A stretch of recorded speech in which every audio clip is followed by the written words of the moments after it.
Good afternoon, everyone, and welcome to the May 17th meeting of the Cook County HRA.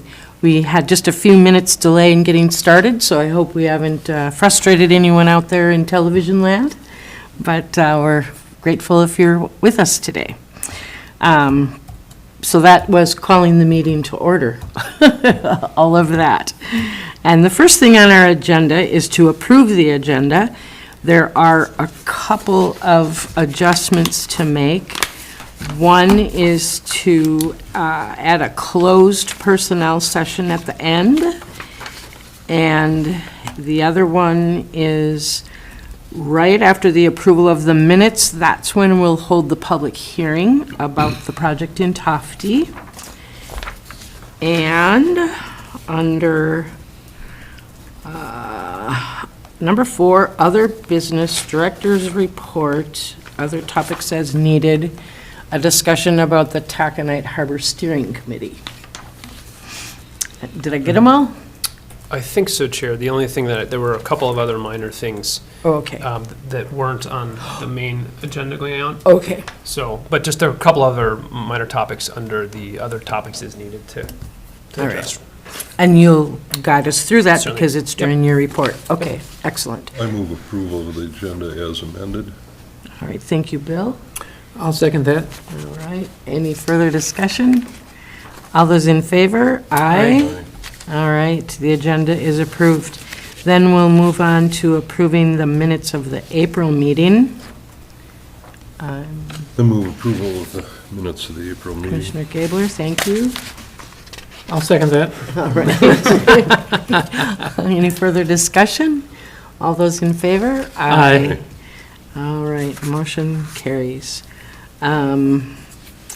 Before we go on to the public hearing, I just want to take one moment, Commissioner Doe.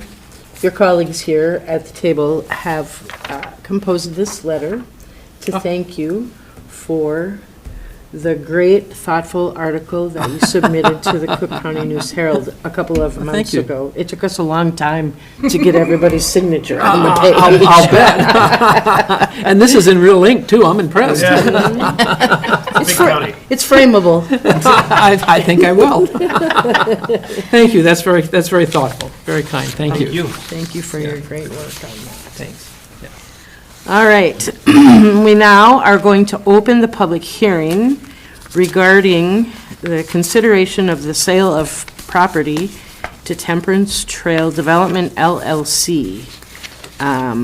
So I would ask if there are any public comments, and if you are going to comment, state your name before you speak. I'm Doug Sanders, and I'm a retired actuary and resident in the community here. And I've come to praise this amazing team, this HRA team that's before us. And is Chris online? Chris O'Brien is listening in on the telephone. Chris, I mean, you're part of the team. I'm praising this team. Chris, you and Bill were not at Stacy's planning and zoning for the use permit. And if somebody had walked in to that city hall room of the planning and zoning at the time of the favorable, unanimous vote by planning and zoning, if somebody had just walked in there, they would have thought that the group must have just heard, it was jam-packed in there. Yep. And Chris and Bill, you weren't there, but Larry was there, and the rest. But it was jam-packed, and at the unanimous vote in favor of the use permit, it sounded like they had just heard of their basketball team. The basketball team just won. Won the game. That's because people started jumping around and moving around, and I witnessed a couple of hugs, and anyway, I just want to mention one person's reaction to this, and that was Linda Jurek was on the road. She's the executive director of the Chamber of Commerce, and about 2 or 3 years ago, and Ann knows this too, Ann Sullivan, that Linda Jurek became the executive director of the chamber about 2 or 3 years ago, and there were 160 members back then, and they had a survey of what's the most important need in the county. And believe it or not, all 160 members said housing. And then as Linda struggled with this chamber, and knowing there were some efforts up here to get housing, the membership over the last couple of years of the chamber dropped to 135 members. And why? Because lack of employees, lack of housing. So, after this monumental jumping around in the city council auditorium, Mary Somner sent out an immediate notice on this milestone approval. Well, Linda Jurek, with her struggles, was on the road, and somehow she got your memo. But she didn't call it a milestone. She called it a monumental milestone, and with much praise there too. But your team here, and especially comments for you, Bill, and Chris, you online, and Larry. What a team you guys are, and you created excitement in the county. There's a lot of people in the county that are excited about what's happening. Also, I should say that Linda Jurek, in her response too, she's aware of the challenges and the traffic and the needs for improvements of going up the hill, the Gunput and all that. But she's confident that people can change their speeding habits and anyway. You're an iconic,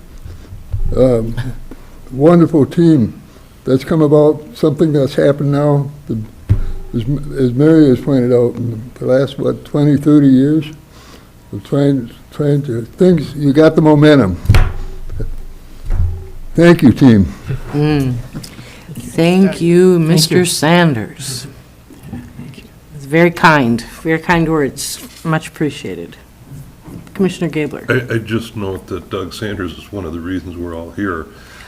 He was pushing, and first of all, I think he introduced Jason to the community. So blame Doug is what I'm hearing. That was step one, and several steps later, here we are. Yep. So Yeah. thanks, Doug. Yeah, thank you, Doug. Thanks. I'm pretty much thinking you're on this team. All right, any other comments for the public hearing? That would be the second time I asked. And going for the last time, any other public comments for the public hearing? Hearing none, we will move on. The hearing is closed, and we'll move on to new business. First on our agenda is Resolution 23-6 to exercise the option with the town of Tufti to acquire the property. Jason? Thank you, Chair. Just a quick note over the whole agenda. It's an action-packed agenda this evening, so I'm going to try to be concise and keep things moving. If commissioners have any questions, please don't hesitate to jump in. This resolution is pretty straightforward. The board had already approved a resolution to enter into an option agreement, but that was drafted such that it required a second resolution to exercise the option. So this is the resolution authorizing us to actually go ahead and purchase the property for the stated price. We have to do that before we can actually enter into a development agreement for the property. So this is just housekeeping, and our attorney has looked over everything, and with regard to this going right before the development agreement, this is all in order. So if you have any questions about that, I'm happy to answer them, but it's pretty straightforward. Okay. I would entertain a motion to approve Resolution 23-6. I would move to approve this resolution. Commissioner I'll Doe? second. Gabler, any further discussion? All in favor? Aye. Aye. Motion carries. Next is Resolution 23-7 to approve the development agreement and the sale of the property. Yes, Chair. So this is the meat of the resolution here, and there were a couple of things I want to briefly highlight, a couple of changes. Actually, Commissioner Hawkins just discussed beforehand. The version you had, there were two changes that were not incorporated into that, and I apologize, and I'll highlight them here. There were a couple of different versions going back and forth during the drafting of the document. One change is pretty simple. Article 9, paragraph E, it refers to a paragraph F that is non-existent. So that reference is just to paragraph F is removed because there was a renumbering or relettering after we did editing, and so just didn't catch that change. There's no substantive change other than the removal of that reference. The other change is that was in other versions and didn't snuck out of this one is in the definitions article. I think it's Article 1. There is a defined entry-level housing. So the agreement, one of the pieces of this agreement with the developer is that of the lots that become developed, which there will be no less than 10, but that's the floor, and there will be as many as are appropriate and fit well on the property and meeting setbacks, et cetera. That of whatever numbers developed, 25% of those will be retained for entry-level homes. And so we had a definition around that. And the definition is it's at least 2 bedrooms in size, and the sale price will be $290,000 or less. That's the sort of market threshold we've incorporated. So,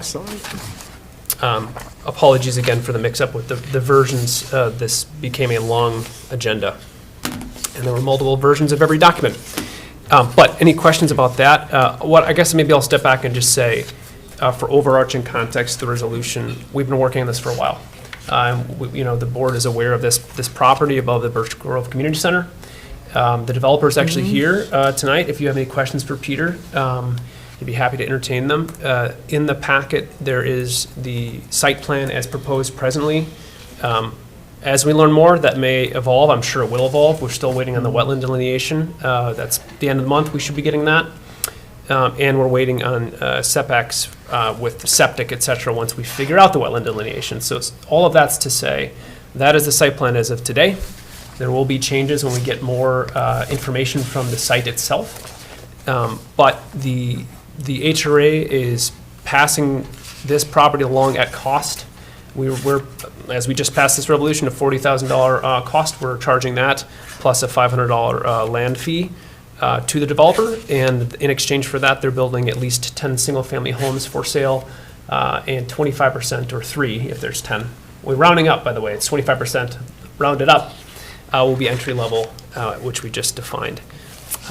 This is the Tofty and West End community has seemed pretty excited about it. The board was excited to see some things happen on this property, and now the real hard work begins. But we have to get this in place so that they can do their due diligence and actually get their ducks in a row, so that we hopefully can close this summer and they can start fall construction season. So with that, I know it was a long document, a lot of legalese. I'm happy to entertain any questions you might have about it. I have some questions about the construction materials. I don't know if we want to do that now or later, and with you could do it now, Commissioner, if I assume they're specific about the materials being used. Yeah, which I really appreciate. And tell me your first name again. Peter. But I'm going to ask Peter to come up and take the microphone. Thank you, Doug. You can sit there. I'll just slide. Oh, yeah, I'll move this. There you go.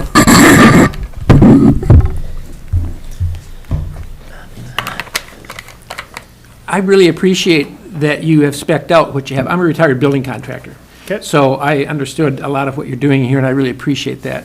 And I saw a couple of things that caused me a little bit of concern, and I certainly understand that you're trying to hit a certain price point. I absolutely understand that.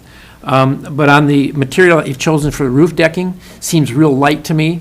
And on this snow load climate up in here, I know it's engineered. I did not see where your roof trusses, if they're 16 on center or 24 on center.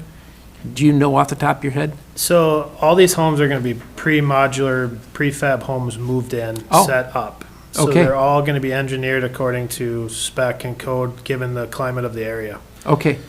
Who's doing the prefabbing? We're working with 3 different manufacturers right now. We haven't locked anything in yet. Okay. Because we're still in the preliminary stages, but one's out of Detroit Lakes. A couple of them are actually out of state, so. Okay, okay. Because the roof decking, in my experience, a lot of my work was in historic and vintage homes, and light roof decking sometimes creates problems with shingles coming off. The flexing of it with the high and low pressures and storm and so on and so forth. The pitch looked really good. I think it was 512. I was glad to see that. And most of it looked really good to me, except that. It seemed to me like that's really light for roof decking. So you can just do whatever you're going to do with that. Because I know price points are really important on this. Yeah, we went with the higher pitch because of snow loads. Yep. As far as the roof decking, everybody kind of went down to 7/16. That was where they were at. Yeah. That's not a huge change issue. At the end of the day, I need to warranty these for 10 years. So everything we do is going to be based on what's Was in our it 10 best. or 7? I thought I read 7. It's 1 year cosmetic, 1 year, 2 year, 10 year. So Okay. any structural issues are 10 years. Okay, all right. So I don't have any issue in going, I don't want to go cheap on anything. I got a warranty, I got to come back and fix Right, it. So right. Thanks. I can believe that I'm going to do it to the best of our abilities. I'm glad to hear that, because callbacks are no fun. Well, callbacks are one thing, and the other thing is I'm young enough in my career. I got 30-plus years to go here. This is about building a legacy and reputation, Good for not you. a one and done, so. Good. Thank you. I really appreciate that. Like I said, I really liked seeing this. I thought this was really legitimate to come forward with specking this stuff out, because you don't always see that in building projects. So this was nice. And the other struggle, which you guys are very well aware of, is labor. So we're going this route from the standpoint of knowing that we can get this done in a timely manner. I know we've got some limitations, and it's hard to believe you guys get snow up here, so we we definitely need to take all them into considerations while doing this project. Well, good. It sounds like you've really thought it through. I was really concerned about where you were going to house your guys. Housing is a real problem in this county. And, I could see tents pitched up on this land site, We built a house in Isabella last fall, and I actually bought a camper and put on site because of that exact reason. Yeah, So yeah. we're well aware of the scenario of what we're up against, and that's why we're here. And I thought your site plan was beautiful. I really loved the layout of it. I thought it was really excellent. And I know it's contingent on the wetlands, which is an issue. The other question I had is I didn't see foundations on it. I see you got the main floor was 2 by 10 on 16 on centers. What's the foundation then? Is it a crawl space underneath? Yeah, they all will be crawl spaces and poured on a poured wall foundation. We're still going back and forth because of cost, whether it's just gonna be poured wall or an ICF. Yeah. I really like the ICF construction because when you're done, and you got a well insulated product, but to keep these numbers in mind, cost-wise, that's gonna be a consideration. Yeah, that makes sense. But regardless of inspections, everything will be done here to code. Yeah. We right now do most of our construction in the metro where code is very important, so we're gonna continue that here. Who will do the inspections up here since there's no county inspector? Well, that's the thing, is there is nobody to do the inspections, so, but it all comes back to the warranty, right? I mean, that's why my crew is gonna do it like no other, like we would do any other place. Yeah, okay. Thank you, Peter. All right. I believe we have a motion on the floor, or did we not make the motion? Oh, Commissioner O'Brien. I just got a couple of questions if I could. I'm going to apologize. Hopefully it was asked. One was, in the agreement, there was reference to, the 25% entry-level homes. I didn't see a definition of entry-level homes. Perhaps I missed it. Is that defined someplace as, based on average county income, or what's the definition of entry-level home? Commissioner, can you hear me? Yeah. Okay, yes. Sorry, are you at the airport? Maybe you are at the airport. In a coffee shop, I'm sure that's been a bad choice. Oh, it's okay. No worries. Yes, maybe you hadn't heard, but preceding my sort of context for the resolution, I just wanted to highlight that the version that I sent out was in fact missing that very thing that was in previous versions. So there is a definition for entry-level homes. It is At least 2 bedrooms and a sale price of less than $290,000. That's the threshold for entry level. Great, thank you. And then the other thing I just wanted to clarify is is the construction plan, the conditions precedent for the closing include, the wetlands delineation, the title, a clean title, and then is the construction financing also condition precedent for the close of the sale to the developer? Yes, it's proof of financing for at least the infrastructure component. The housing is going to be depending on how many pre-sales. That's another thing. Our primary consideration is to ensure that the infrastructure gets completed, and then you'll have viable lots. But yes, that's a precondition to closing. And one other question, and this is somewhat tangential, but this is with my energy nerd hat on. I'm just curious whether the houses are going to be, what sort of heating system the houses are going to be expected to be built with. Is that, I'm interested in whether heat pumps are going to be incorporated or not. Commissioner, we haven't talked about that level of specificity with HVAC design, but I believe he's looking at propane as the primary heat source. I thought it was electric. I think it's electric furnace. It should be propane. Maybe them preliminaries were electric, but it should be propane forced air. Yeah, okay. Yeah, thank you. Yeah, heard that. Okay. Yeah, it says on the plumbing and heating here, electric furnace standard on 2-box models only. Oh, yeah. This is for, go ahead, I'll let Peter tackle that. I can clarify that, but it Okay. will be propane. Good, good, Yep. all right. Yep. The features that you're referring to, I believe, in the list of materials and such, those were when we originally started the project back, I don't know, January, Yeah. something, Yeah. December. December. This was the original spec and scope, like this is kind of, this is what our first swing at it was, and this is the general idea, and then, of course, it evolves, and Sure, no, that makes sense. so Yeah. I'm sure that some of these elements will fluctuate too, as they get in the ground and do different things, and Yeah. if there's bedrock, they might have to change foundation types, That was a concern over there, wondering if there's bedrock. Before I came today, I met with an excavator that I know from the area, and he said, there's high potential. We're gonna have to do some blasting for getting infrastructure in, so we're well aware that that's Okay. a concern. So do you play with the dynamite yourself? You got somebody who does that? Just checking, just checking, that's right. I mean, that's the entry-level employee's job. We actually have a licensed dynamite guy in Schroeder. Oh, do we really? Really. Just for totally unrelated, they're required to have insurance throughout the project. It is in the agreement. My insurance agent's very well aware what's needed, so. All right, any other questions for Jason or Peter? Well, I'd just make a statement of, first of all, thanks to the Tofty Township Indeed.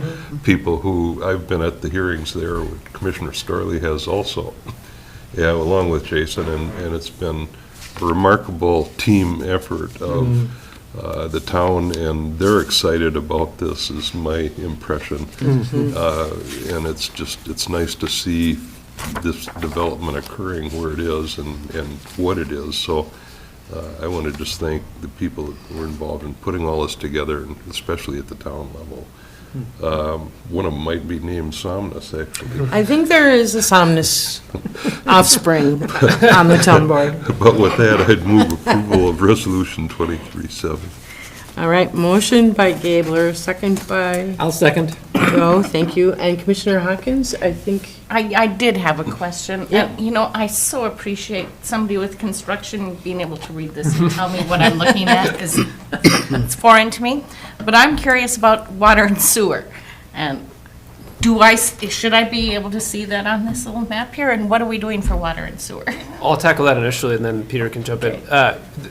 No, Okay. I think how you asked that question. Should I be able to see right. this and know what I'm No, looking yeah, at? so it's underneath. So we're waiting, yeah, exactly, it's underground.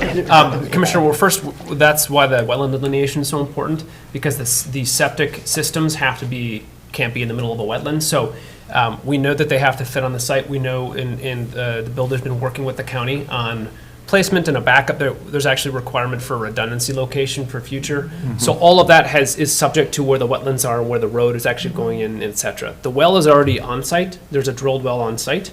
When we're acquiring it from the township, had actually put one in on the site in anticipation of a housing project there. So that all of the homes are going to be on it, and the well has been tested for capacity, and it's can serve all of these homes. So it's going to be a shared well system and a shared septic system. It might be 2, maybe even 3 different systems if they have to be smaller and spread out, but it's going to be an HOA that incorporates those costs and then shares them through the homes. So one well for all Yep. these homes. Yep. Yep, that's not dissimilar. I mean, Mink Ranch Road, for example, that development's all on one well. That's not uncommon. It's definitely more cost-effective to do it that way if the well has ample supply. I have property on the hill above this property, and so this has a good well. Partway up the hill, a neighbor has an artesian. When they take the cap off, the water just shoots up into the sky. And then mine is farther up the hill, and have excellent water pressure up there as well. So we're on a good, Hey, that's good news. Nice. yeah. Yeah. Thank you. Yep, yeah. Any other questions in that vein? I actually, there's one more. I see on the site map that it says it identifies a trail. What is that trail? Peter, do you know? The trail on the southwest section. Yes. I guess you guys would know more what it's called, but it does go right along the edge of the property from the school. That's the Gitche Trail? Oh, it is? Shigami Trail is in front of the school. Yeah, so. Okay, I Commissioner, wondered if it But the- was. Are you talking about this Yes. trail? Yep, that's the Gitche that runs parallel to the school. Okay, goes- and then what's the one that comes up to that, into the, Oh, sorry. So this trail is a proposed trail to Ah. connect the neighborhood to the Gitche. Yep. bingo? Yep, and Nice. depending on where the wetlands end up being, and you can see there's a lot of them potentially. Yeah. There might also be room for a community garden that's been talked about at some of the board meetings. Nice, very nice. And we're also working with the school to hopefully, the money they've put into the area that they use for the summer program, to work around it so it's not affected by what we're accomplishing here. The campsite kids are gonna love you for that. Thank you, Peter. Yeah. Yeah, thanks. The goal is to work together as a community, so that's Yeah. what we're after. Nice. Nice. Let's hope for 25, please.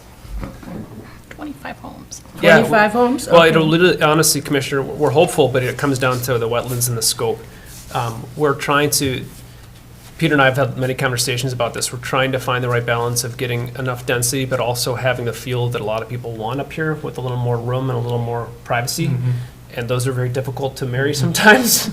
So they're not going to be 2-acre lots. They're probably between, a third to a half acre each, something like that. But we want to be able to, that's why there's some twin homes in there too, to have a single level maybe option for some retirees or something. And then you can do shared party walls. So we're trying to find the right balance of density and also, the kind of neighborhood people want to live in. Last but not least, what'll sell. Correct. There we go. Well, yeah, if they don't want to live there, they won't sell, so. This isn't a nonprofit business. Correct. From this stage on. Is that right, Peter? Yeah, well, You at least hope, get paid for our anyway. time. That's the intention. Yes, thank you for pointing that out. That's a good point, Commissioner. Okay, anything else with regard to resolution number 23-7? Hearing none, all those in favor signify by saying aye. Aye. Aye. Motion carries. Excellent. Welcome to Cook County. Thank you. Yeah, thank you for being Yes. here. Yeah. Did you double the Yeah. population? We can. Let's do it. When you put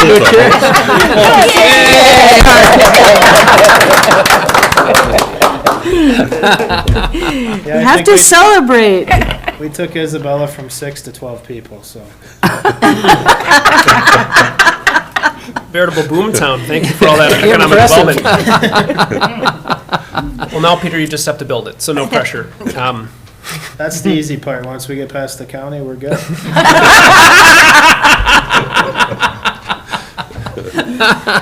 We'll be here with You're on you. it, Tony. That's on you, not me. We meet right after this meeting. With here? No. That was too really fast. All right, let's move on to resolution number 23-8.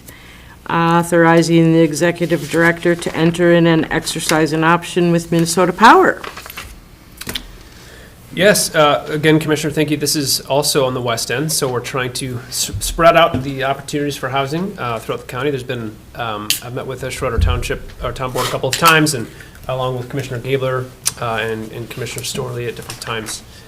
This is property that Minnesota Power has owned for quite a while, right off of, on Kramer Road. It's a 40-acre parcel. This has been a long conversation, negotiation with them. And they want to help us make housing happen, so they are amenable to selling it to the HRA for $15,000 for single-family residential development. That's not their stipulation, but that's what the proposal was.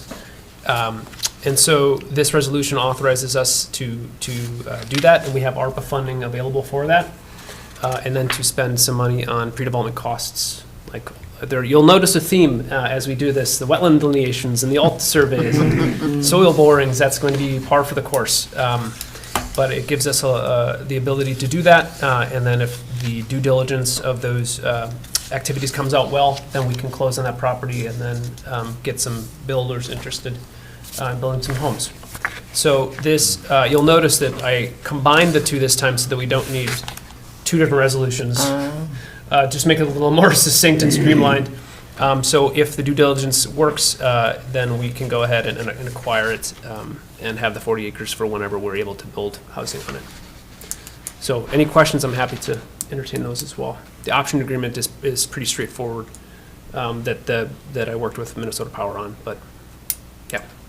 I'd say once again, the town of Schroeder has been helpful here and really has been instrumental in producing ideas of what could be done in their township. And Commissioner Starley's been at the meetings as well. And dealing with Minnesota Power isn't easy. And Jason has been able to accomplish that, I think, in part due to his track record. And so it's exciting because they also own a lot of other land, and not all of it's suitable for housing or potential, but just to get them involved in this direction is a positive thing. So I'd move approval of 23-8 resolution. And I'll second it. All right, any further discussion? I have one more comment that I'd like to add for the commission's benefit. So this property, I'm waiting on confirmation, has been used as laydown space. So in other words, they've used it basically for storage for other projects, cables, posts, whatever.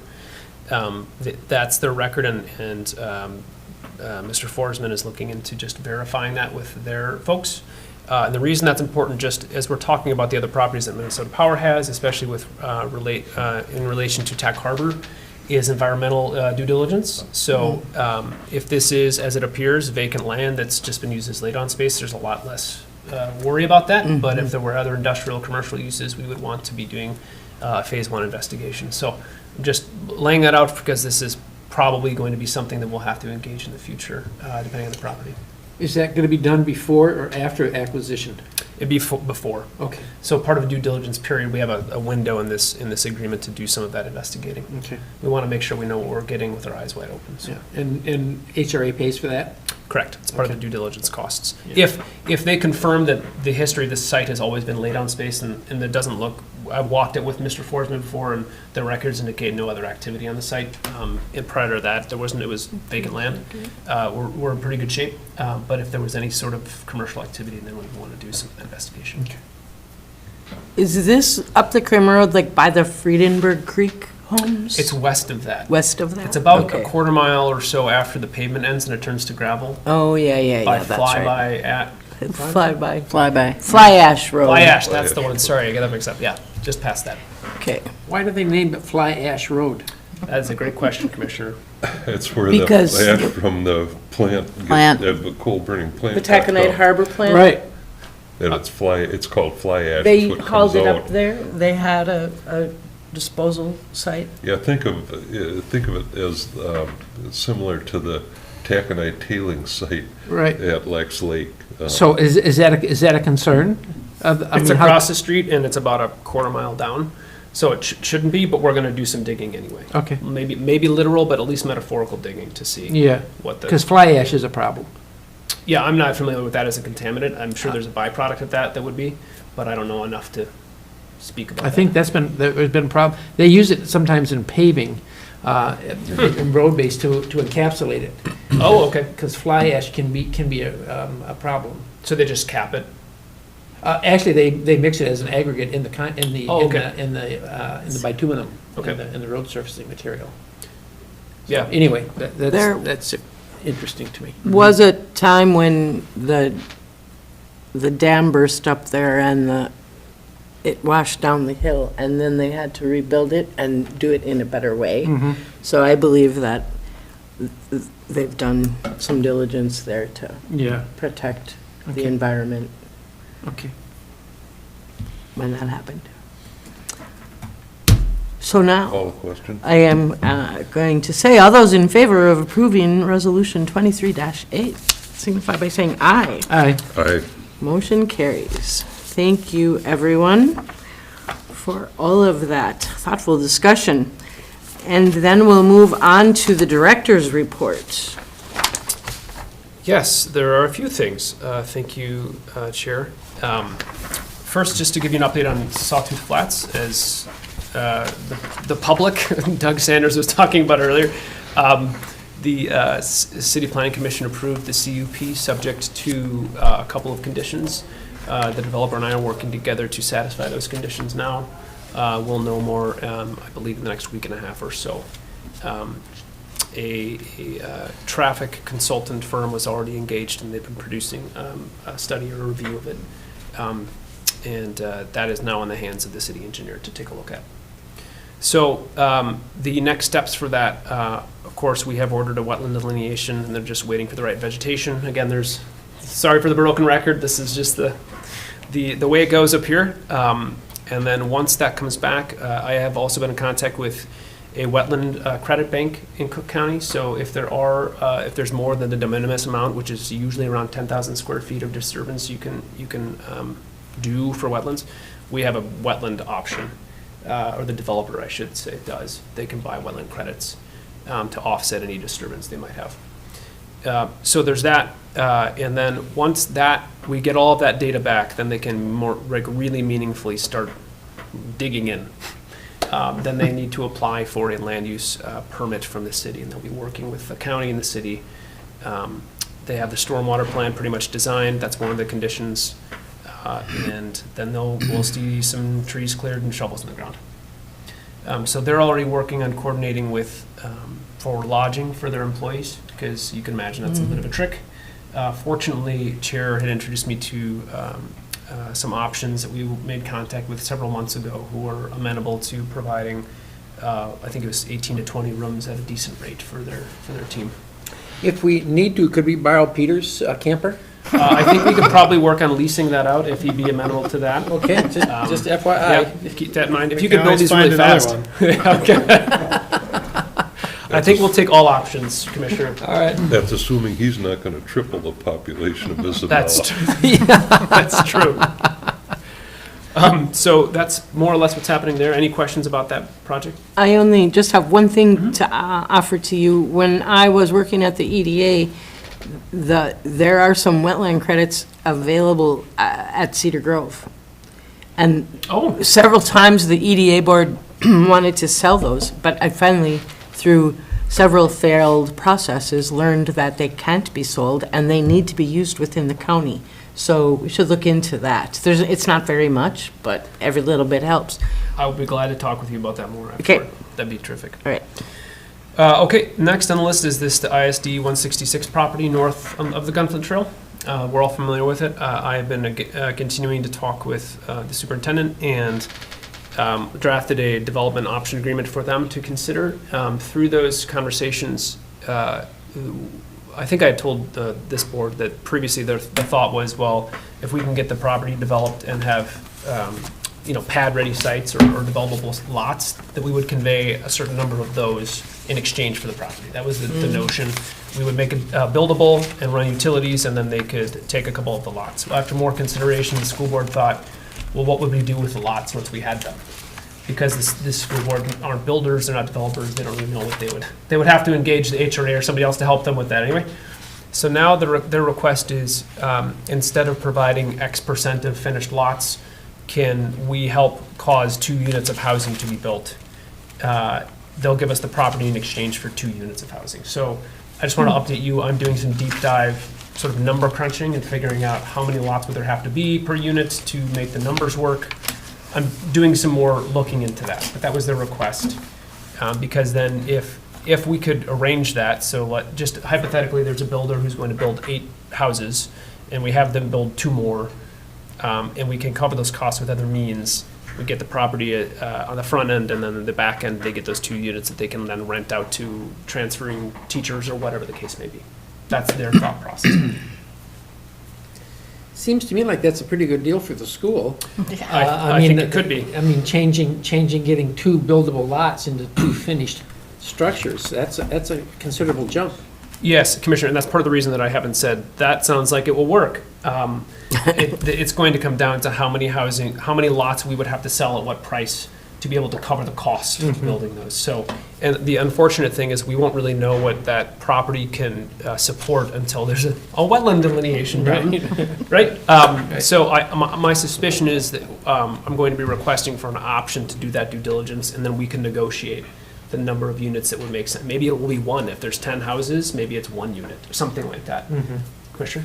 Question, can those units be a duplex, or are they 2 single-family homes? So right now, the language that I put in the agreement for their consideration, which is just, it's really a tool to just talk about it back and forth. It's not a formal thing yet, of course, is 2 2-bedroom, 1 full bath units.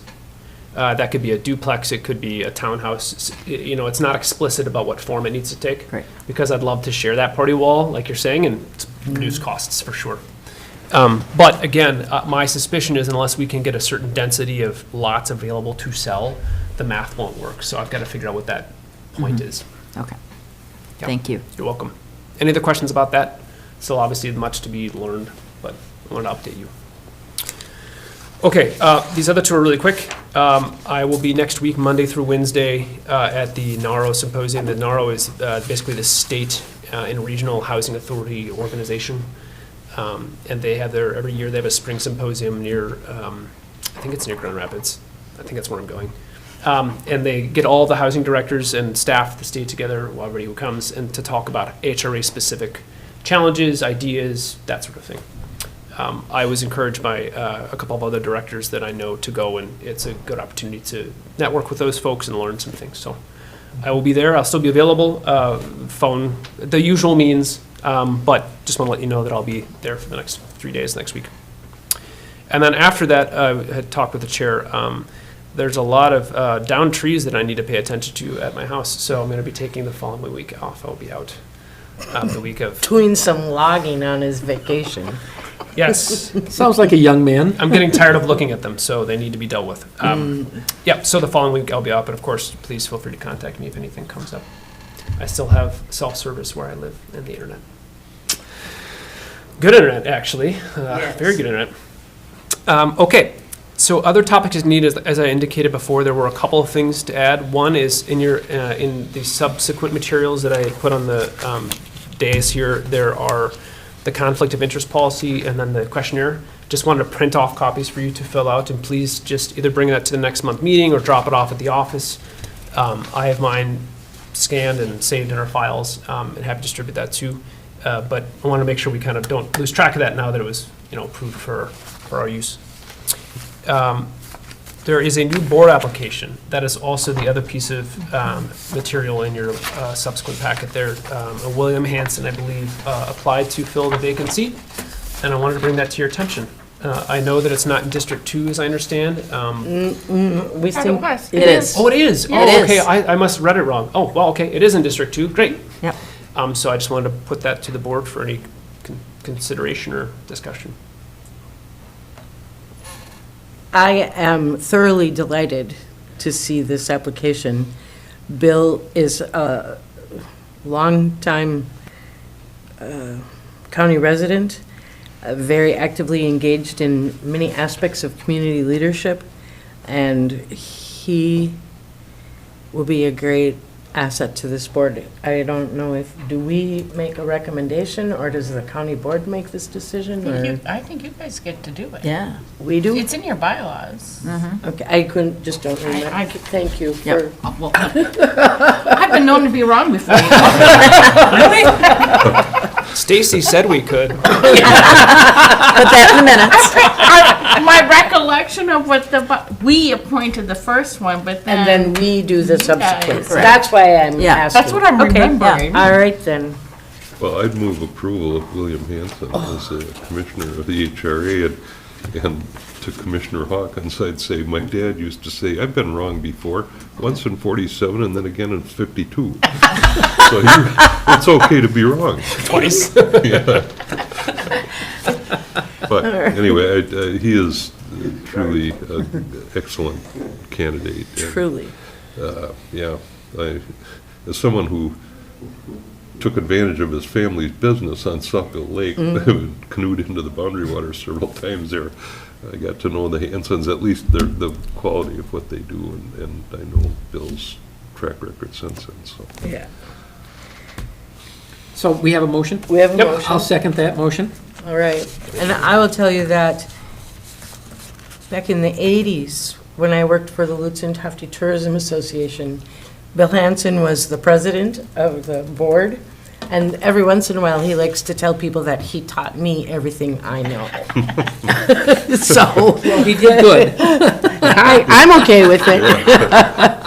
All those in favor signify by saying aye. Aye. Welcome, Bill. Well, Bill doesn't know it, but he just got more work, so great. I will, thank you, It's Commission. very exciting. That is Oh, terrific. it's- We'll have a full it's- board. I will reach out to Bill this week and let him know that he's been selected Do for we still duty. have Chris online? Yes. We still have Chris? Chris, are you still there with us? O'Brien?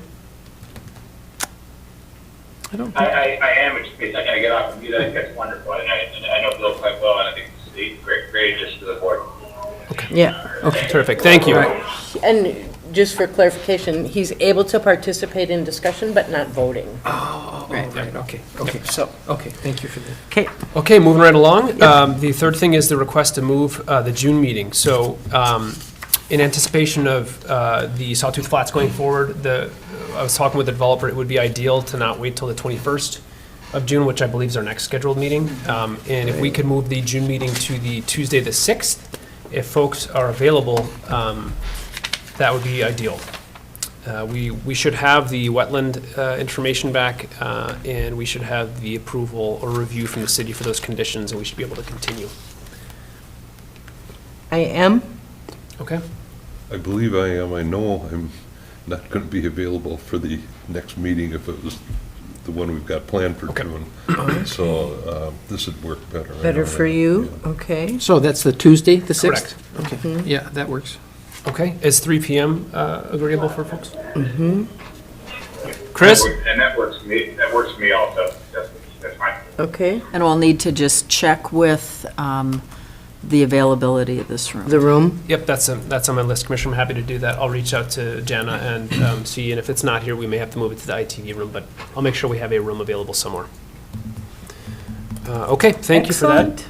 It's a lot easier to do it when we're all in the same room. It's very good. I'm glad that we can accommodate that because we don't, as Peter alluded to, our building season is not indefinitely Just let long. me put it in here as Commissioner Boardroom.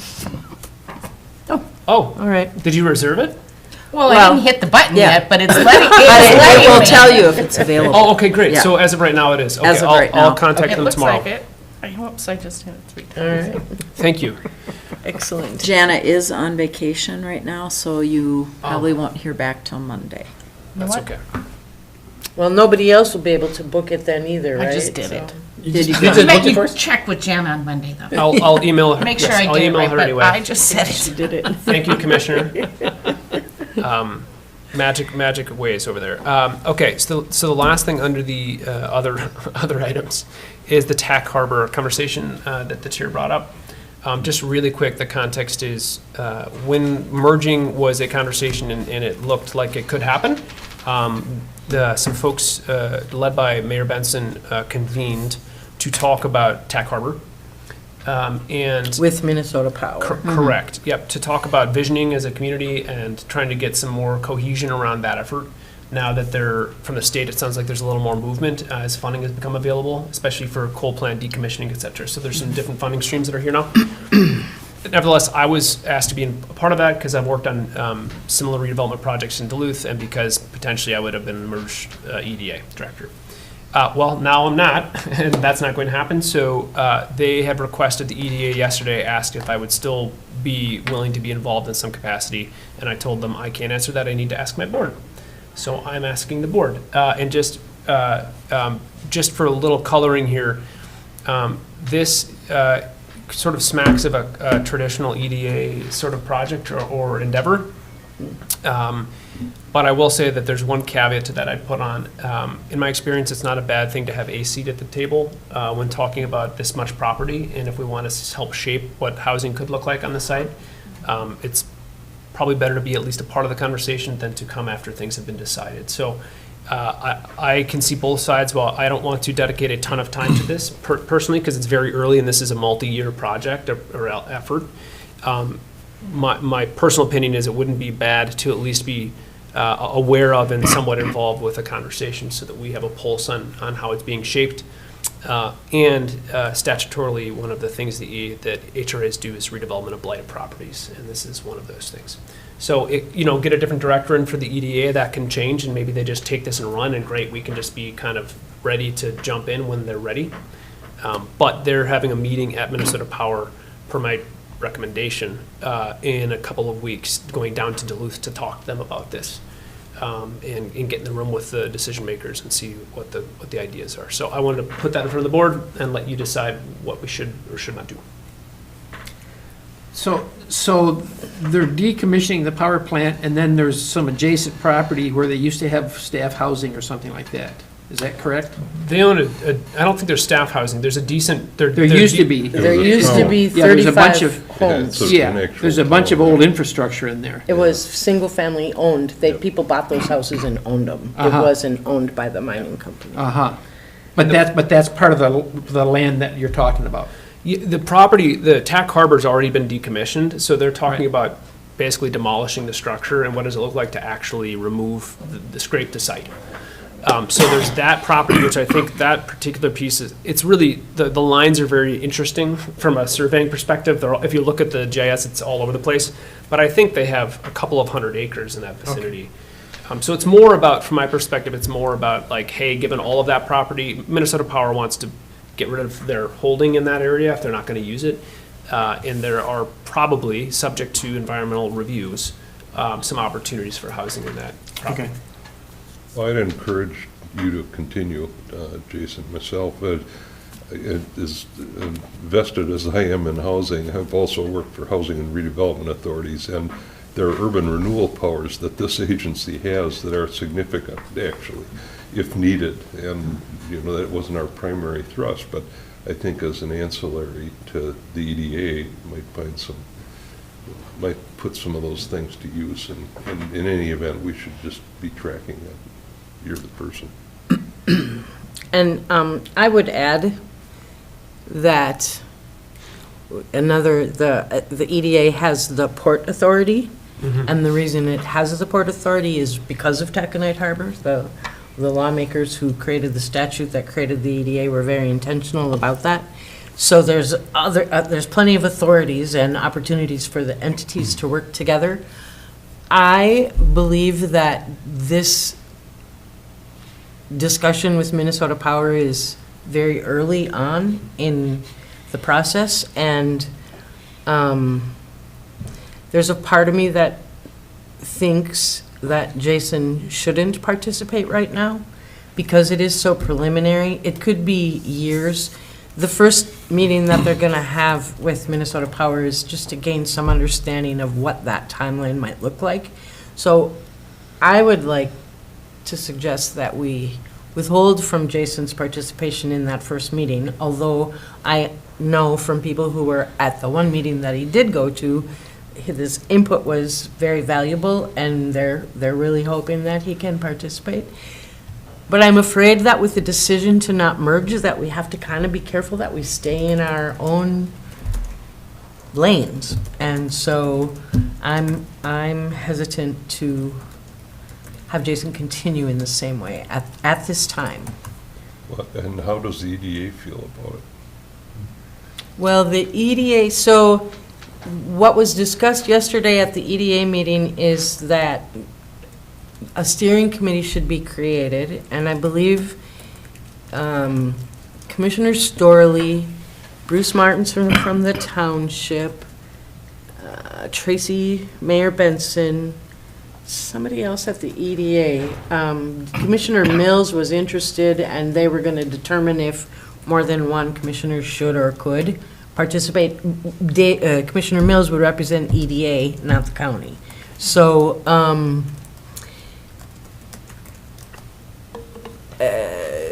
and that the EDA should be sort of the point of contact for this project when they have an executive director.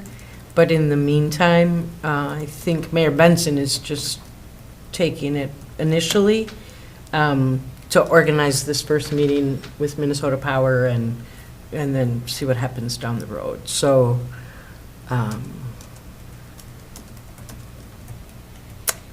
I don't know if we want to move approval or.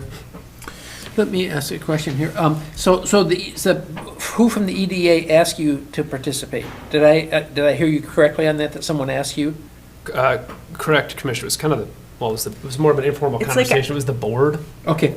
a couple of people from the board. It's an ad hoc committee. Yeah. And Mayor Benson happens to be on the EDA, but I don't know that Okay. it's like necessarily on behalf of the EDA. It's on behalf of the ad hoc committee right now, I think. So what would happen if the EDA was involved, once they get their executive director, and they're involved in this whole process, and then at some point, there's housing to be done? Would the EDA pick that up, or would they pass that over to us? Commissioner, I should have clarified my earlier comments. I think I agree with everything that's being said. I think it's helpful for us to have a seat at the table, but when we sit at that table is up for discussion. It is pretty preliminary, and there's a lot of work to do to define what the scope of this project is and Minnesota Power's timeline. I think after their next meeting, I hope they'll have a better idea of how quickly or not this is planning to move forward. I think the question and concern that the chair is voicing, I understand and share to some extent. I'm hoping to not get involved with the economic development portion of this. I mean, I'm trying not to. It interests me, so it's hard to not want to get involved. Exactly. But I'm trying to withhold that and stay in my lane. But I think that to answer your question, if there was a housing component of this, my sincere hope and expectation is that this is such a bigger community project that we would be kept up to speed, and I'd be talking with the EDA, and then when that comes up, I would jump in and help with the housing piece. I don't foresee them just deciding, we're going to do it without you because we've been working on this. Yeah. Okay. The place that they're at right now is to gain understanding of what is Minnesota Power's timeline, and then to apply for funding, for grant funding, to be able to hire a project manager, and the project manager would help the community create the vision and the scope, as Jason has said, and all of that. And so there will be public process regarding that vision, and we'll all be able to participate in that, and everybody who's interested. So, I think it's appropriate that we, at this time, again, I prefer that we track it, but like Jason doesn't go to Duluth for this first meeting because it's so early. And everybody knows that if there's an housing opportunity there, that I will insert myself. here we are. That's right. And I'll agree with that approach. I should also just say, though, the right way of looking at this is long-term. I've been watching the Ford plant in St. Paul. Oh, my God. And this is very similar to the Ford plant. And what had to happen there was, I think that's a bigger deal land-wise, but all of the dirt from all of the soil had to be taken out truckload at a time burned and replaced. And that took years just to do that process. And now, finally, there's some housing being built and, grocery stores and a community is being developed. So it's big, but I don't know how long it's been since Ford shut down there, but probably 10 or 15 years. And, At least. in the meantime, there's a lot of planning, that went on and a lot of public discussion, hearings and all that, but, and finally something's coming out of it. It'll be a new town in St. Paul. So it's exciting, long term. And Yeah. so let's leave it as the chair suggests. Yeah. Thank you. I appreciate that. I appreciate your passion. I understand. And I am also a economic development geek, and I want to be on the committee, but I'm not going to be on the committee. So, Well, since that's long-term, we need to think long-term, but, Yeah. you've got a number of projects that are much more imminent, and to keep the pedal to the metal on those, to me, is more important than something that's gonna take, especially when you're Exactly. dealing with state agencies. Oh, my God, talk about Potentially slow federal agencies too. meetings. and federal. Meetings upon meetings Yeah. upon meetings, and, I'm more interested All when right. there's a shovel ready to go in the ground. Chairman, this is Chris. I agree with the sentiment. I mean, I think that the one thing that I think the meetings is going to be useful for gathering due diligence intel. So I think that it might be useful for Jason to suggest some questions that are some categories of information that would be really critical to get. For example, what budget Minnesota Power has paid for site remediation, which is Commissioner Gabler Yep. indicated is pretty substantial. Anyway, but I think a list of questions and informal engagement with the steering committee is fine. Yep. As you suggested. Excellent. Thank Very you, good. Commissioner. I have given them those questions. Imagine that. So, I am not surprised. All right. okay. Anything else on Tech Harbor or? Oh, all right. Only a couple more things from my end, and then we'll Yeah. wrap it up here. I included in the packet, I think it's the last page, so it's the easiest thing to find, is the financial snapshot. I apologize, it printed pretty small. I'm really just trying to strain your eyes. And on the PDF, you can blow it up, so I'm used to being able to zoom in a bit. But I wanted to just touch on a couple of things. I was trying to fit as succinctly as possible, basically our financial goings-on in one page. And so I wanted to just take a moment to explain what you're looking at. On the top is all of the, to date this year, all of the expenses. And there's a budget category, and each of these is a line item that came from our proposed and approved budget at the county level. So by way of example, North Shore Land Surveying, it's the first cost or item. That is a direct project assistance line item, and we had kind of a bucket for that. But then the rest of them, training, travel, memberships, office supplies, you can go down to the bottom right, and it tells how much left of those budgets we have remaining after accounting for the ones expended to date. So the intent here, of course, is to just keep everybody abreast of what we have spent on what. And then also, there, you can see in the bottom right, there's a balance. So that balance is accounting for, we take the 2023 levy and the rollover from 2022, which gives us that 166 number. It's in there's no G column, sorry, I'm used to Excel. The source column at the very bottom there, we subtract what has been spent to date, and then the anticipated salary and fringe benefit package for the whole year. So to be clear, the 127.92 number is the 2023 allocation. That is not to date, that is the entire year, to be clear. And then the balance is obviously what's left after those costs. And does that say 26,650? Correct. But we were talking about some 10,000 that we probably know we're going to use. Correct, the 10,000. Oh, that's this other box down below? Yep, yep, So really, we have about 15? correct. Okay, Yeah, so. unallocated. The chair's referring to, on the, right below that, there's the 2023 proposed budget line items. And again, those are those categories, those line items that were in the proposed budget. financial consultation and technical assistance in planning. Well, fortunately, we have a financial assistance application and other things and agreements that we've drafted that the costs we've incurred from Ellers have been reimbursed by the developer. I always want to make sure we make them pay for it if we can. Sorry. We have to have that for cash flow. Right, It's right. not that we can just spend it. Exactly, we had to have it available so we can spend it and come Right. back. But that number is still 10,000 because we get reimbursed for it. So we still, and I anticipate that's, at least as of right now, I don't anticipate needing a lot more financial consultation, but, ask me in 2 months, maybe that will change if a new project comes up. Likewise, with the technical assistance and planning, we haven't had to use those funds yet, because it just hasn't been the case. And we might yet this year, I'm not sure, but that's why those numbers are still 10,000 and 5,000. Assuming that we're going to use Correct, them. yep. And then finally, in the bottom left-hand corner, you can see the ARPA funds that the county had graciously provided, and then the committed or held funds of those monies. So this is all our financial info for the year so far, and I'm happy to entertain any questions you have.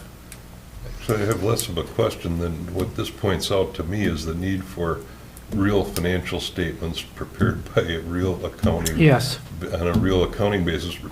Up to this point, it's just been, we've got an appropriation from the county and we spend. Now we actually own property, so we need to have a balance sheet that is inclusive of owning property and Selling, buying and selling. accounting for depreciation, for whatever equipment we've got, all those kind of things. And that really, I'm concerned enough that I think we need to start down this path before 2023 is up, because I don't want to come to the end of 2023, call for an audit, which we need to have, and then find, well, now we've got to put a set of books together that reflect this. So, We might just be included in the county's audit because the county's holding all the funds. I don't know. I'm not disagreeing Yeah. with you. I'm just curious about and that. that wouldn't actually matter to me. I want Right. to see financials. You for want to the see them HRA. anyway, yeah. And I'd like those audited. If we can piggyback on the county, that's fine. But I don't know that we can. My own reaction is this is a standalone entity, and that's the way we ought to be acting. And Yeah. that's why I bring this up. And, And I would echo your comments. I think it's important that we make sure we have good books right now. I would suggest that maybe the board consider appointing a finance committee of 2 or 3 Yeah. people, and then that committee sit down with Brady and see where we are with the county's budget, what his recommendations are, and maybe go out and look for accounting help if the county is not capable of Right. providing that service. because right now the county is providing that service, but as our financials get more complicated and take more time, I don't know that they're gonna, That's what I would guess. That's Well, absolutely, To me, yeah. it's somewhat similar to the EDA. correct. And, we just need to know our financials. And Brady's key. I mean, we do need to sit down with Brady and get some of this stuff squared away. But And I think especially going into the next budget year and discussing are we going with HRA levy authority? Are we going again under the county's the umbrella? county, yeah. I mean, that's something that I think this finance committee should talk about seriously and make a recommendation to us about. times And it- and passing, we're already almost 6 months into the year, and it's time to start acting on some of that direction anyway, get moving. I really agree with that, Commissioner Gabler. At a certain point, we were working with $100,000. Right. Now we're working with a boatload more than that, and frankly, this didn't make much sense to me when I started reading this morning. I appreciate the effort, but I think you're absolutely right that it's standardized, and it'd be really nice if there's some way, and I'm not sure if the county's holding the money, it might be kind of nice if our system kind of dovetailed with theirs in some way, or looked similar. I've read financials before, and I mean, financials are never easy to read, but they should be pretty readable by the people that are responsible for making decisions on spending the money. So I would completely agree with that. And even though we're halfway through the year, there's no time like the present to start. And it might be a nice opportunity for a new commissioner to get engaged and involved in a committee. Bill, you've been appointed. Volunteered already. Yes, and who else isn't here right now and can't vote? Oh, that's a good point. Oh, he's here.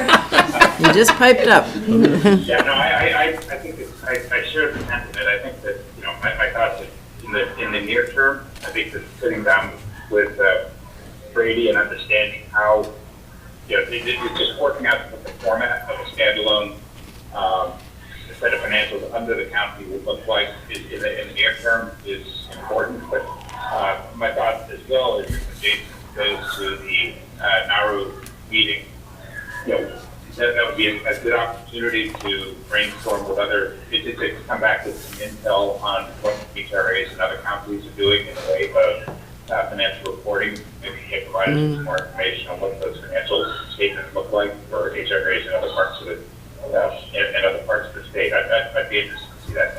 And yes, I'm happy to support the effort as far as that subcommittee. Jason, it might be a great opportunity in Grand Rapids to connect with people and find out there. Yep, exactly. I will say, thank Very you. This is where I timely. was hoping this would go. In part because my hope in capturing this has worked to date because we haven't had a lot of ins and outs. And when we got started, the hope was the county was gracious enough to offer their accounting services, as we're getting up and running. But with the ARPA money that we're planning on committing and spending and hopefully other funds that we get, I can track it for my own purposes, and this is, my backwards way of tracking it so that I just know what's going on and I square things with the county. But one, I'm not an accountant, and two, this is going to get more complicated. So it'd be really helpful to have a accounting service of some kind be able to track all of these things and produce these reports for us. And I will say, we could print off what the county gives. It's my experience so far has been every county and city and municipality expresses their information in a different, fun way. And government accounting is different than private accounting. So I don't think there is a standardized way of doing it from my experience, but hopefully we can pick a way that makes sense and we can have that replicable, and then that same type of data will be coming every month to the board. So if it sounds good, I would like to go talk with Brady, with whomever would like to be on the committee, and we can talk about what the county can and can't do, and if we need to find another service that can fill in those gaps or entirely move it, whatever the board would like to do.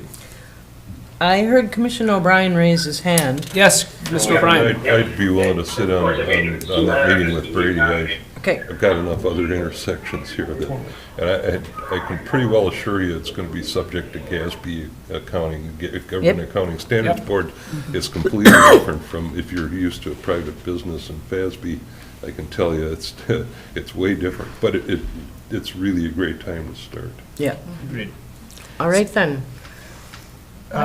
Sorry, so who was wanting to be on that committee? Commissioner Finance O'Brien Subcommittee? Commissioner and O'Brien. Gabler. And if we have more than that, it's a quorum, so you better just Oh, go with them. Right. that's true. Jeez, Okay.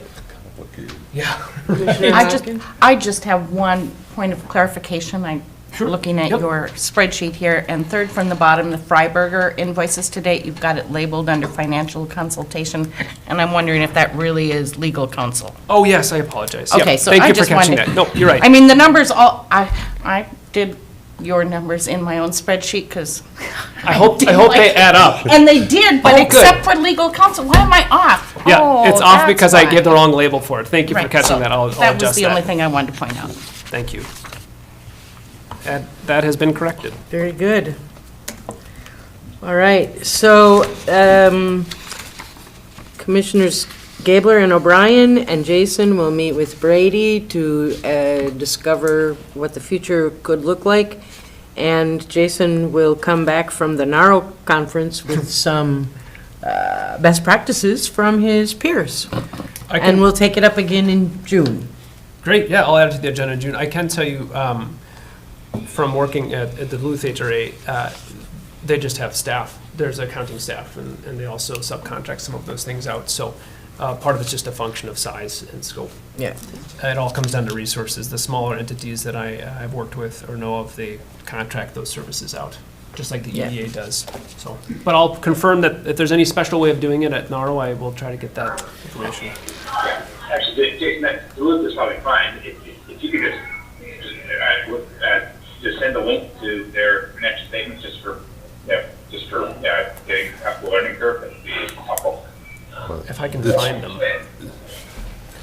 It'll be public information on their website, I'm sure of that. I actually don't think it's on the But- website. I'll have to Well, ask them for it. Or but- you can get it, but I don't know how instructive that'll be for us, but it might be good to try and get one of your smaller outfits. The budget commitment versus cash versus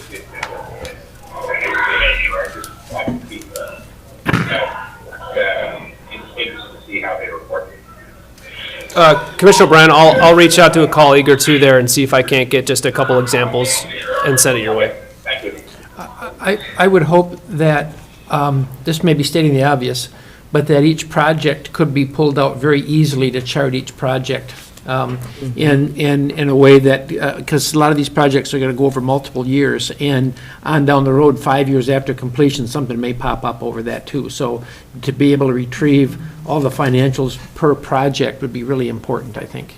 That may be stating the obvious, but I'll state it anyway. Yep, that's my hope too. All right. I mean, and reading down a list like this to try to tease stuff out, it's really tedious. That's why I wanted to explain it, because I knew it would be like, what am I looking at? Yeah. Understood. Yeah, nice. You managed that very well. Thank you. Yeah, I anticipated some questions. He got us right where he wanted us. No, I'm just glad that this is great. The other thing is, the probability, Commissioner, is that, often HRA's funding is not going to be an ongoing thing, so there'll be an initial injection of some sort of assistance like we're going to be doing here. We're not going to usually we're not going to have, annual contributions. And if it is, it's going to be in a form of tax abatement or TIF, and that's going to be overseen by the county. But yes, the idea is to be able to pull out specific projects. So that should be easy to manage. Okay. Anything else about this? Thank you. This has been great discussion. I will coordinate with Commissioners Gabler and O'Brien to meet with Brady sometime to talk about options. Excellent. Great. Okay, almost there, folks. That's, I'm scrolling back Education up. series. Oh, yes. Thank you. So this is just an idea, actually spurred by my wife, so blame her. One of the things, I should say my wife in concert with some emails from Minnesota Housing, they sent out a couple of emails about some, I don't know if it was first-time home buyer education opportunities or some sort of class or something that they offer. And banks and other organizations offer those things, the first-time home buyer is a pretty niche category of folks. Because my experience so far is Cook County is a whole other version of first-time home buying. It's more like first-time home cabining and then alternate, housing arrangements. I thought that a service that HRAs can offer outside of obviously the normal assistance, financially and technical assistance, maybe is providing some education. So I've had a lot of conversations with random individuals, couples, folks in the community who've, saying, hey, we're trying to do this with our housing, or we don't understand how to look at zoning, we don't know what that means, how do property taxes work, like those kinds of things. And I thought, hey, maybe there's a demand here or it would be useful to put on, pick a topic. It could be zoning, land use, purchasing and lending, whatever, that might be useful for folks. And I'd be happy to go prepare something and share with the board to get feedback, and then go and present that at different places in the county for folks who are interested, just as a sort of service that the HRA could help provide educationally. And I don't claim to be an expert on all of those disparate areas, but I know enough to be dangerous and maybe can help answer some questions around that space. So I just wanted to throw that out before I put any time into developing those materials. I wanted to get kind of a pulse and see if that'd be worthwhile. When Jason mentioned this to me, I think we had this conversation, suggested that another way to determine what is the need for this kind of education would be to consult with some of the local realtors and see what they're hearing from people who are trying to purchase And like you said, maybe first-time home buyers are few and far between because of the market that we have here. But as we get some homes available for sale, startup, entry level, then I think it is definitely, Well, and Chair, that's not even a niche that I'm trying to No. address.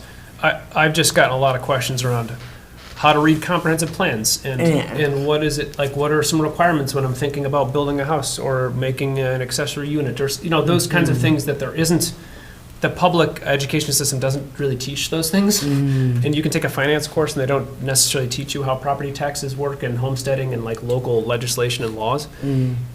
So I thought whether it's a YouTube video, something we can post on the website and just make available, whatever. I just thought maybe that's some kind of 101 services, a lot of questions that I get asked that the average person doesn't need to know most of the time. Maybe that's useful. If it's not, fine, but it was tickling my brain, so. Perhaps one of the county commissioners could be an expert on how taxation works, because they sit through hearings constantly, and honestly, I have a book on appeals and valuation if you care to meetings read. in Lutzen, and Oh, I don't it have is to be the one amazing doing how all of little them. I'm people- happy to subcontract these these educational videos out. Yeah, that's what That'd be I'm great. thinking. I do think providing education to the public is a very excellent way for us to do outreach, to connect with people, and we can find out beyond what we think they are interested in by just engaging in a few simple workshops. Right. And whether it's doing something very informal for a small group down at the HRA in your office, or working through higher ed, developing a video that then people could access. I think it's a great idea. Any other thoughts or? Jason, I agree with Commissioner Sullivan about the importance of the public education. I'm wondering if we could complement. I'm a little concerned about the amount of time of your time that it takes to produce these videos. And I don't have a good sense of how heavy a lift that is. It seems to me that another opportunity which might be complementary would be, and maybe easier, would be to find instructional 101 videos, make sure that we have sort of educational materials on our website, and just in your public, when you're talking to WCFD and so forth, just encourage more traffic to the website to take advantage of those videos. That might be done in conjunction with kind of informal or workshop that would test the appetite for materials as well. Are there other resources for this also? Like, I'm thinking continuing ed, the higher ed stuff, and that at least resources to think about this, and maybe they've got either production facilities or consultants or people they know of interest. Yeah. I have a bit of a problem with this because it seems to me like that information is out there. The problem is that it's a little hard to extract it for somebody that's inexperienced. And I don't think that a stand and deliver lecture is any more helpful. So what I'm thinking of is that if there's a high school film crew, have them go down to the office of the registrar and interview that person and actually have them lay out the title stuff. If you're talking about registering your land and title, lay out the book and be in the office where that happens and do it that way. Then when it comes time for assessing, have them go over to the assessor's office and lay out, this is, we come out to your house, we take these photographs, we take this data about your property, and based on that is what we assess your saleable, and then and do it in a sort of a hands-on experiential way would make that information, I think, way more accessible.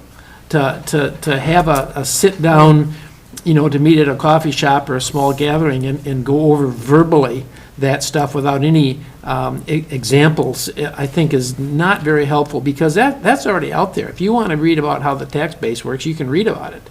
You just got to do a little digging to find it, but that's typically not all that helpful. Okay. So This is the feedback I was hoping to get.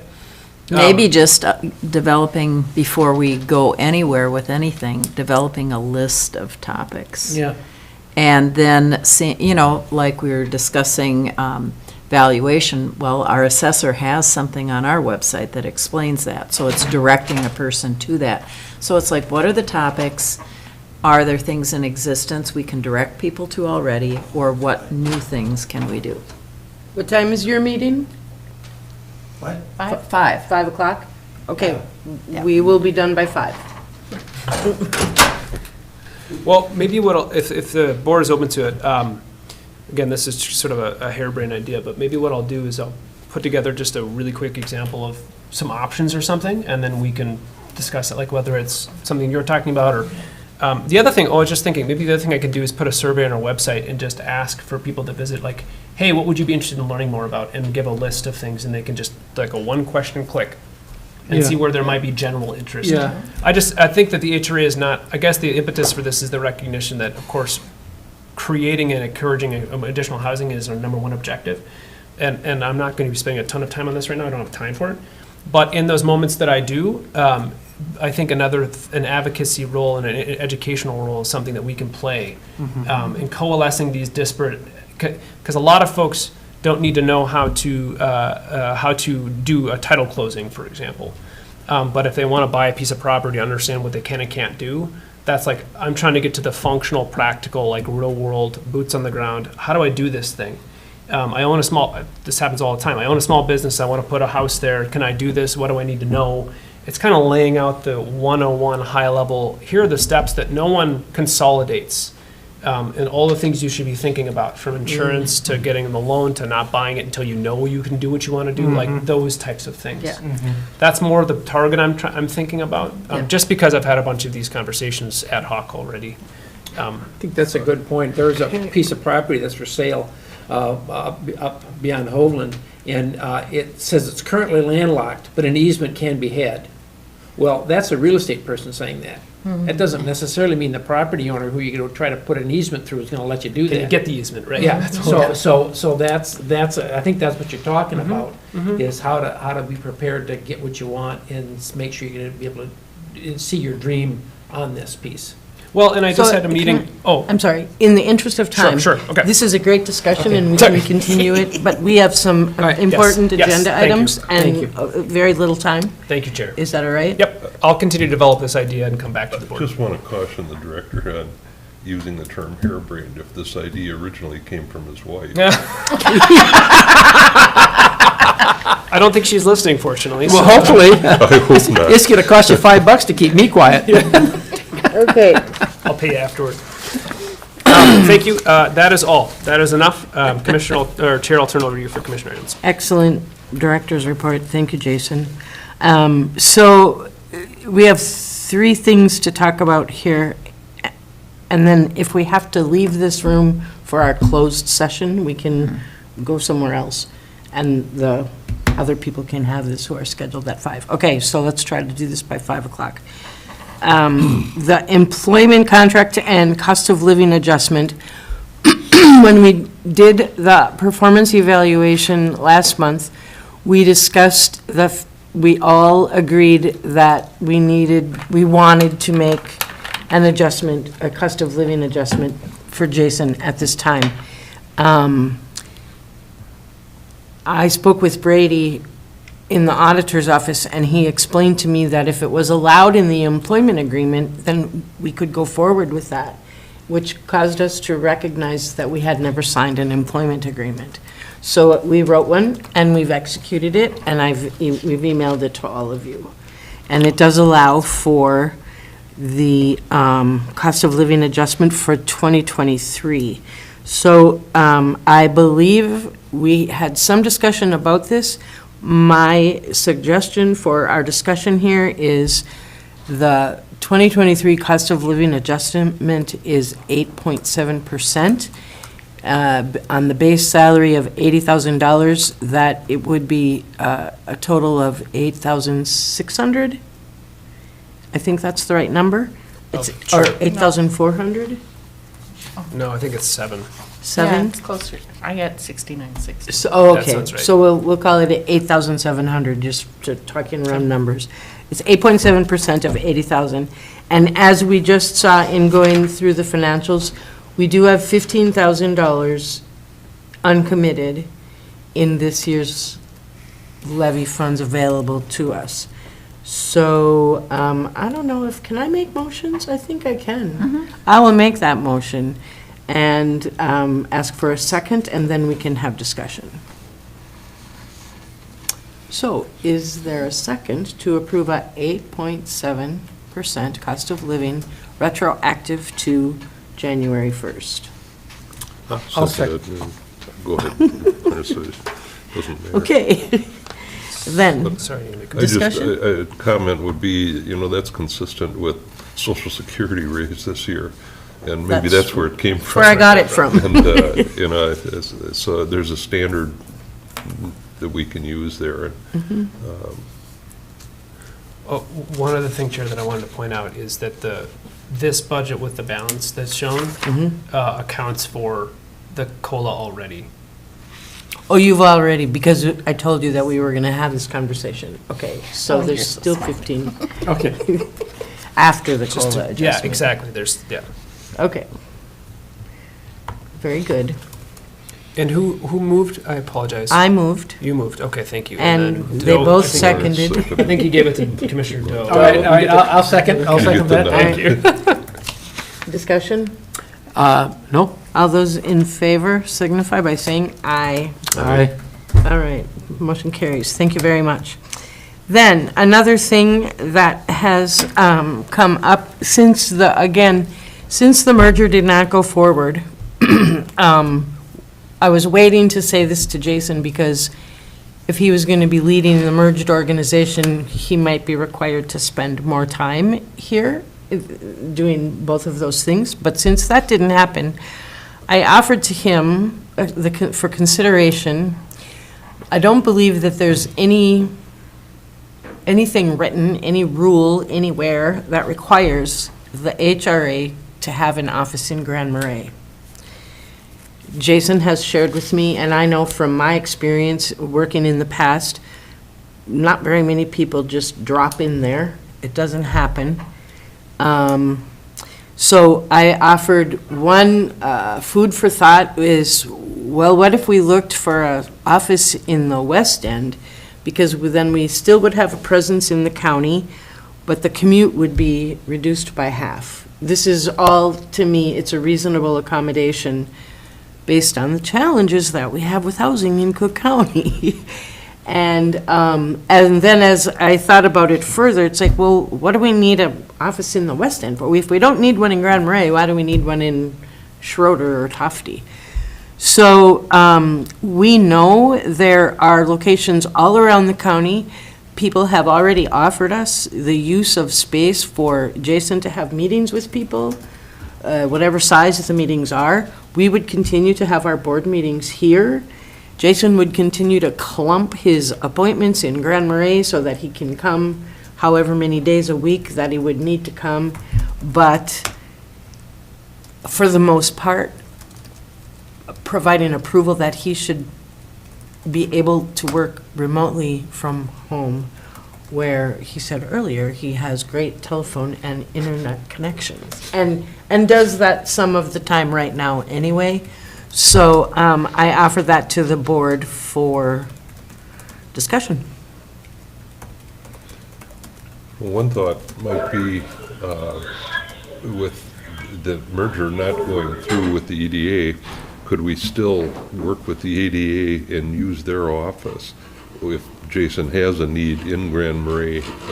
I mean, that's assuming they're going to continue to have the office in the same building there. For like Just- meetings? Yeah, and- for meetings, and if he needs someplace to stop in while he's in Grand Marais. An alternative, I don't know, I doubt there's any space in the county building here with the proposal to expand it, which is needed for other stuff. But I'd just like to have a place that people might be able to go to, once in a while. It doesn't need to be a full-time executive office or anything. Right. But I agree with that. Commissioner, I did talk with the President Serbaugh this morning, actually, after a meeting, and he offered the use of his personal business's office in Lutzen, and has, I perceive no issue for the HRA being able to, as long as there's communication, like, hey, can we use the office space at this date and time? I don't think that would be a problem at all. Well, Yeah. that'd be great. He also offered that to me as well. And others have. I'm aware of a lot of space around that we could talk to people about, so. It seems to me to be really worthwhile to work from home. I think that, Jason has proven himself to be rather driven, and he's going to accomplish the same amount of work regardless of where he is. Yeah. And the truth of the matter is a lot of the work takes him all over the county, and his report about, Taconite Harbor and Sawtooth Flats, he's all over the place anyway. And it seems to me like being at home rather than a hotel room is certainly the thing to do. And a cot in the office is not acceptable. Not at all. So I. Nice and- cot. Yeah, and I don't know that we need to have an office. I mean, you see more Right. and more office spaces closing up around the country. And we can change this. Yeah. I guess my experience is that for developers and salespeople, time in the office is usually a negative. Yeah. What are you doing? What are you doing in the office? Yeah. All right, then. I would entertain a motion that we not renew the lease, which expires at the beginning or the end of July? I believe it's the beginning of July. So, sorry, the end of June. The end of June? We commenced July 1st of '22. Okay. Is my recollection. I would move that we not renew the lease at the end of June, that we not renew the lease. I'll second that. Okay. Any further discussion? All those in favor signify by saying aye. Aye. Very good, thank you. And then the other thing that came up several times during our meetings about the potential of the merger was the city council feeling that they didn't have a place at the table of the HRA.